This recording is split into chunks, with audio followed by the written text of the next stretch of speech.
സംസ്ഥാനത്ത് സ്വർണ്ണവില കൂറ്റൻ തകർച്ചയിലാണ് മുന്നോട്ട് നീങ്ങുന്നത്. ഇന്നലെ സ്വർണ്ണവിലയിൽ 1080 രൂപയുടെ ഇടിവ് തുടർന്ന് ഇന്നും തകർച്ച. നവംബർ 7-ന് 1300 രൂപയുടെ കനത്ത ഇടിവും. നവംബർ മാസത്തെ ഏറ്റവും താഴ്ന്ന നിരക്കിലാണ് ഇന്ന് സ്വർണ്ണവില. കേരളത്തിൽ വെള്ളി വിലയിലും താഴ്ച രേഖപ്പെടുത്തി. ട്രംപ് അധികാരത്തിൽ വന്നതോടെ US ഫെഡ് പലിശ നിരക്ക് ഭാവിയിൽ കുറയ്ക്കാൻ സാധ്യത കുറവെന്നും വിലയിരുത്തലുകളുണ്ട്. ഡൊണാൾഡ് ട്രംപിന്റെ പുതിയ നയങ്ങൾ രാജ്യത്തെ പണപ്പെരുപ്പം വർദ്ധിക്കാൻ സാധ്യതയുള്ളതിനാലാണ് ഇത്തരത്തിൽ നിരീക്ഷണമുള്ളത്. അതേസമയം ട്രംപിന്റെ കഴിഞ്ഞ തവണത്തെ ഭരണ കാലയളവിൽ സ്വർണ്ണവില വലിയ ഉയരങ്ങളിലേക്ക് എത്തിയിരുന്നു.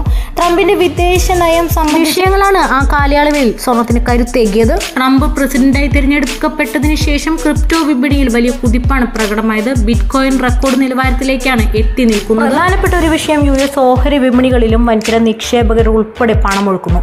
ഇതെല്ലാം സ്വർണത്തിന്റെ ഡിമാൻഡ് നിലവിൽ കുറഞ്ഞു നിൽക്കാനുള്ള കാരണമായിരിക്കുന്നു. തന്നെയായാലും സ്വർണം അതിന്റെ പതിവ് തുടരുക തന്നെ ചെയ്യും. ഈ ഒരു ഇടിവ് താൽക്കാലികം മാത്രമെന്ന് ചുരുക്കം. കാരണം നിലവിൽ ചൈന വലിയ സാമ്പത്തിക പരിഷ്കരണ നടപടികളാണ് കടന്നിരിക്കുന്നത്. ചൈനയിലെ ജനങ്ങൾ ഭൂരിഭാഗവും സ്വർണ്ണത്തിൽ നിക്ഷേപിക്കാൻ താല്പര്യപ്പെടുന്നവരാണ്. മാത്രമല്ല ആഗോള തലത്തിലുള്ള കേന്ദ്ര ബാങ്കുകൾ സ്വർണം വാങ്ങി കൂട്ടുന്നത് തുടരുന്നുമുണ്ട്. ഇതെല്ലാം ഭാവിയിൽ സ്വർണ്ണവില ഉയർത്തുക തന്നെ. ഇന്ന് ഇടിവ് രേഖപ്പെടുത്തിയ സ്വർണ്ണവിലയിലേക്ക് ഇന്ന് ഗ്രാമിന് 7045, പവന് 56,360 ദിവസവും സ്വർണ്ണവിലയിൽ വരുന്ന മാറ്റങ്ങൾ കൃത്യമായി എത്രയും പെട്ടെന്ന് അറിയുന്നതിന് വേണ്ടി വീഡിയോ ലൈക്ക് ചെയ്യുക, ചാനൽ സബ്സ്ക്രൈബ് ചെയ്യുക. നന്ദി, നമസ്കാരം.